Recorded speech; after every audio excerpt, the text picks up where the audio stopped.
Good afternoon guys.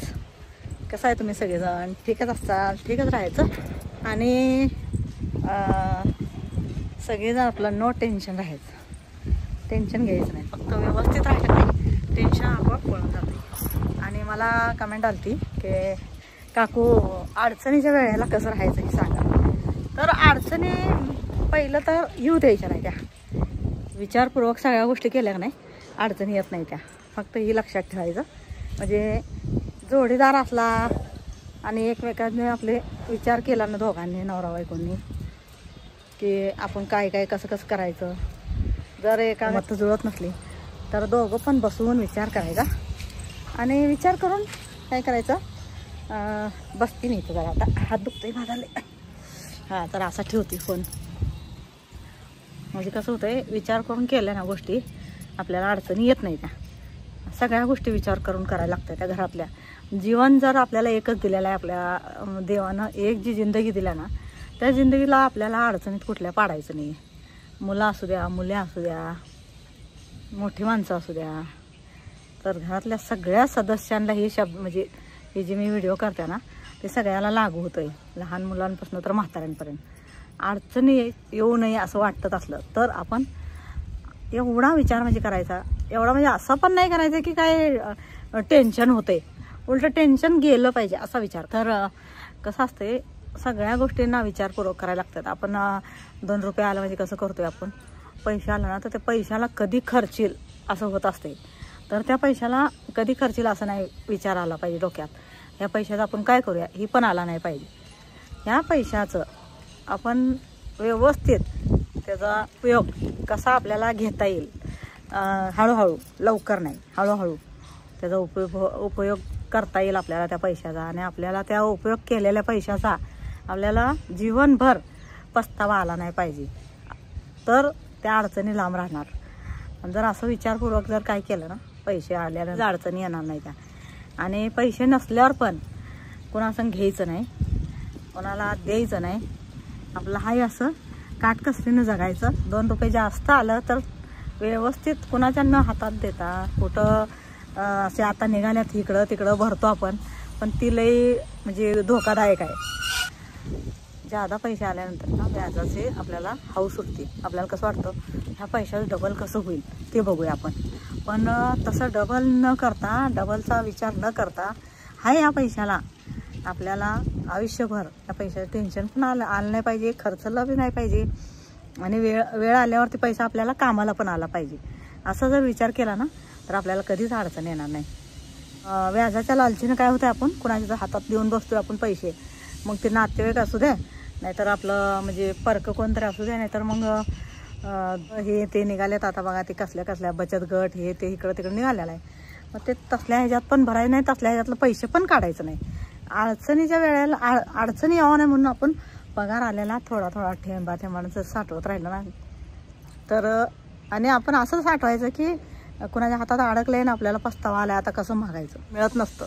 दुसऱ्याच्या हातात गेलेला पैसा येत नसतो लवकर, आपल्याला वेळेला, आपल्या अडचणीला कधीच मिळणार नाही तुम्हाला.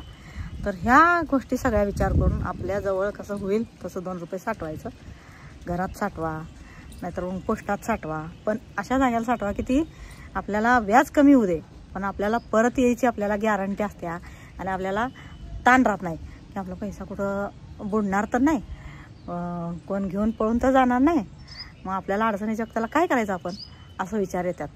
तर तसं विचार पण येणार नाही. व पोस्टात भरलं ना व्याज कमी असतंय, पण पोस्टात पैसे जर टाकलं ना तर आपल्याला अडचणीला, आता मी सांगते तुम्हाला, माझ्या अडचणीला मला पोस्टच कामाला येत होता. कसं, मी थोडं 100 रुपये असू द्या, 500 रुपये असू द्या, महिन्याला भरायची. आणि आपल्या अडचणीला, पोरांच्या शाळेला, घरात काय अडचणी आल्या, बिलं भागवायची असली, घरपट्टी भागवायची असली, पाणी बिल एकदम आलं, तर त्यावेळी काय करायचं, आपण जायचं ना, मग 2 दिवस आधी 4 दिवस आधी काढून घेऊन यायचं. तर असं मी 500,000 ना थेंबानं आपलं साठवायचं वर्षाचं. आणि वर्षातनं मग एकदम असा अचानक, आणि घर खर्च कसा असतं तुम्हाला माहीत आहे, कितीही पैसा आला तर कमीच पडतो. त्यामुळं ना अशा जागेला ठेवायचा पैसा, म्हणजे पोस्टात तर मला पूर्ण विश्वास आहे. बाकी मी कुठं विश्वास ठेवत नाही. का माहिती आहे का, आपल्याला आपल्या एवढं कष्टाचं पैसे असते ना, ती 500 रुपये असते, 1000 रुपये असतं, ती पण एवढं महत्त्वाचं असतं नसलं ना तर आपल्याला एक काड्या पेटीला पण 1 रुपया लवकर नसतोय जवळ. एवढं आपली देव परीक्षा घेत असतो कधी कधी. आणि चांगल्या लोकांची परीक्षा घेतो. लबाड लोकांना काय पैसा असतो, भरपूर असतो, त्याने इकडं ना इकडं फसवी केलेलीच असत्या आणि ते फसवायचं काम सोडत नसतात कधी. पण खऱ्या जर इमानदार माणसाला जर जगायचं म्हटलं ना तर इमानदारीनंच जगायचं. पण कसं पाऊस यायला लागला बघा, मला जायचं होतं जरा बाहेर. चष्मा तुटलाय माझा आणि अचानक चष्मा तुटल्यामुळं काय झालं, मला काहीच फोनमधलं दिसत नाही ना, काय वाचा येत नाही. बारीक अक्षर असतात ना ते वाचायलाच येत नाही. चला आता खालीच जाते. असं बी काय पाऊस यायला लागलाय, बारीकच यायला लागलाय पण चालू झालंय. तर कसं असतं, अडचणी जगताला आपल्याला कोण देत नाही. आणि लबाड्या माणसाशी भरपूर पैसा असतो. ते माणसाला त्याची वृत्तीच तशी असते की कुणाला फसवायचं आणि पैसे काढायचं. पण ते काय चांगलं नाही आहे. ते आयुष्य कसं आहे फसवा फसवीचं, ते 4 दिवसाचं असतं. कधी ना कधी त्याला माणसाला भोगायलाच लागतं. कुणाला फसवलं, कुणाचं काय घेतलं, कोणाला खोटापणा केला, कोणाला कपटीपणा केला तर त्याला भोगायला येतं. म्हणजे येतं जीवनात एक ना एक वेळ तर अशी येतेच की तेच जे आपण कर्म केल्यात वाईट ते कर्म फिरून येणार, म्हणजे येणारच. चला पाऊस लई झाला बघा. चला तुम्हाला आता खाली बसूनच बोलते. आता जरा वर आलती म्हणलं जरा मोकळ्या मैदानात बोलूया, पण पावसानं काय घोळ केला. तर असं म्हणजे मग आपल्याला इमानदार माणसांना कसं होतंय, आपल्याला लई विचारपूर्वक. आणि आपण मध्यमवर्गीय माणूस म्हणलं ना तर येणं कमी आणि खर्च जास्त असल्यावर आपण काय करतोय, बचत गटातलं काढ आणि व्याजाचं कुणासंग तर घे, असं सारखं आपल्याला म्हणजे काढू वाटतं आणि घेऊ वाटतं. पण मग काय होतं माहिती आहे का, कधी कधी उधारीचा डोंगर एवढा होऊन बसतोय ना की ते आपल्या त्या डोंगराखाली आपण दबत जातो. आपण असं म्हणजे त्या पैशाच्या कर्जाच्या डोंगराखाली असं दबत जातो ना की आपण वर मान करायला आपल्याला अजिबात जागाच नसते इकडं ना इकडं बघायचं. पण एवढं आपण कर्जाच्या डोंगरात दबून जातो. म्हणून आपण ना मध्यमवर्गीय माणसानं ना आपण लई विचारपूर्वक जगायला लागतं. नाही तर मग आपलं काय होतंय, राहतं आपलं घर पण जातं आणि आपल्याला एवढ्या अडचणी येते. त्या जमीन जायदाद काय असेल थोडासा तुकडा, मध्यमवर्गीय म्हणलं जमीन पण थोडी असणार, घर पण एखादं असलं नसलं, आणि एक भाड्यानं पण काढतात ना आयुष्य. तर त्यांना पण असं असावं की थोडंसं घर मिळावं, थोडंसं एखादी थोडीशी जमीन यावं कष्टाची त्यांच्या मिळावी. मी तर अशीच प्रार्थना करते देवाला.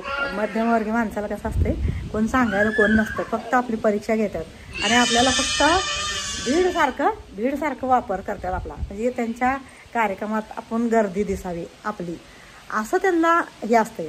थांबा ना, पाऊस आला आहे, कपडे भिजतात का बघूया.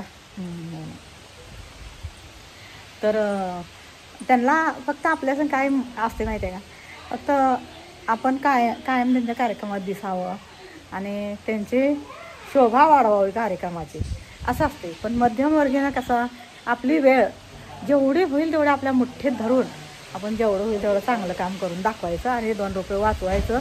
आणि आपल्या घरात आपण जर भाड्यानं असलो तर घर कसं होईल आपल्याला 2 रुपये साठवून, या आपल्या पोरांचं शिक्षण कसं होईल हेच बघायचं.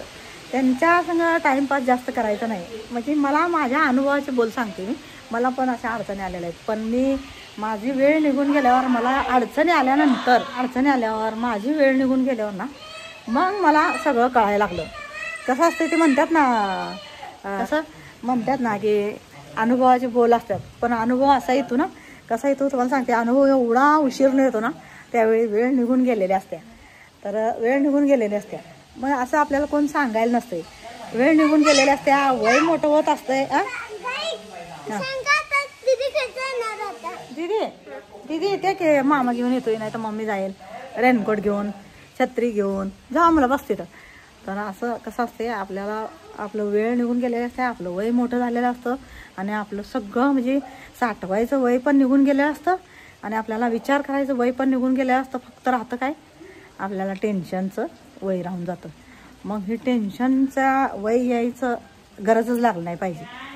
ज्या वयात ज्या काय गोष्टी करायच्या असतात त्या गोष्टी केल्याच पाहिजे. तरुणपणात 2 रुपये साठवायचं, तरुणपणात 2 रुपये कमवायचं, तरुणपणात व्यसन न करता घर आपल्यासाठी भाड्यानं असलं तर एखाद्याने घर घ्यावं. जर घर असलं तर थोडंसं आपल्याला जागा शेती पाहिजे असली तर थोडीशी शेती घ्यायची, लई राहिली थोडी घ्यायची, पण थोड्याशासाठी पण आपण काही कर्ज काढायचं नाही आणि कुणाला महागायचं नाही, थेंबा थेंबाने तळ साठवून मग केलं तर चालतंय. मग ते आयुष्य जाऊ द्या. माझं तसंच झालेलं आहे. माझं आता किती वय झालं, 50 वय झाले, पण मला आत्ता मिळालं. तर मग असं आपण आपल्या स्वतःच्या कष्टाचंच करायचं, पण कुणाचं न कर्ज काढता. तर कसं असतंय, आपल्याला कोण सांगत नसते, आपणच आपलं जीवन सुखी समाधानी करायचं असतं ना, तर लय विचार करून करायचं. आता लय म्हणलं मला असं मी चेहरा दाखवते तुम्हाला, तसं नाही. लय विचार करून करायचं म्हणजे कसं, विचारपूर्वक. आता आपण रोजचं जगणं असते आपलं. रोज आपण कसं जगतो, खातो पितो, आराम करतो, हसतो बोलतो, आपलं एन्जॉय करतो, फोन बघतो, गाणी बघतो, टी व्ही बघतो. त्या गोष्टीतच भाजीपाला आणायला जायचं, बाजार आणायला जायचं, कपडे लत्ता आणायला जायचं, सोनं आणायला जातो. काही ना काही तर आपण करतोच ना आपल्या जीवनात, थोडं तरी करतोच की आपल्याला हाऊस. त्या हाऊस करत करतच असं विचार करायचं आणि करायचं.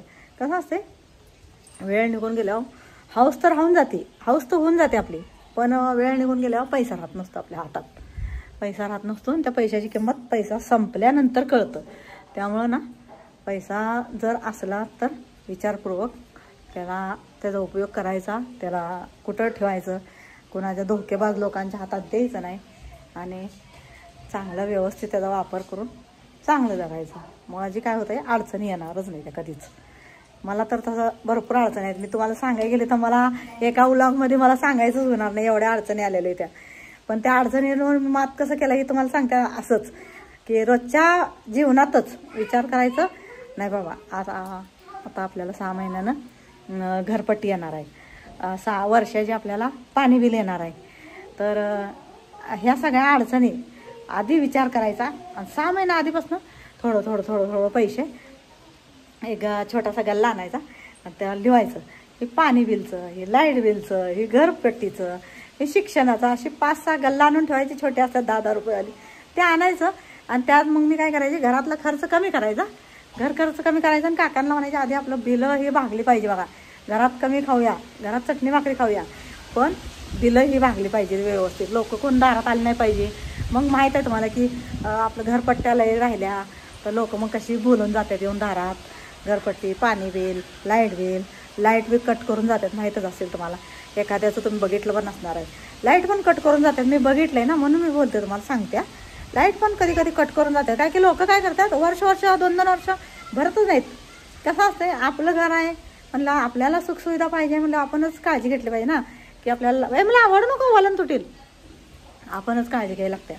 आणि मुलांच्या शिक्षणाचं, आपलं मुलं आहे म्हणलं, आपण मुलाच्या भविष्यासाठी आपणच काळजी घेतली पाहिजे. त्यासाठी काय हे सगळ्या अडचणींना लक्षात ठेवून अडचणी यावं नाही, त्यासाठी आपण विचार करून करत राहायचं. तर चला आता मी नंतर आणि सांगते तुम्हाला, आणि लक्षात आलं तर आणि मी सांगेल तुम्हाला काय काय कसं करायचं. चला.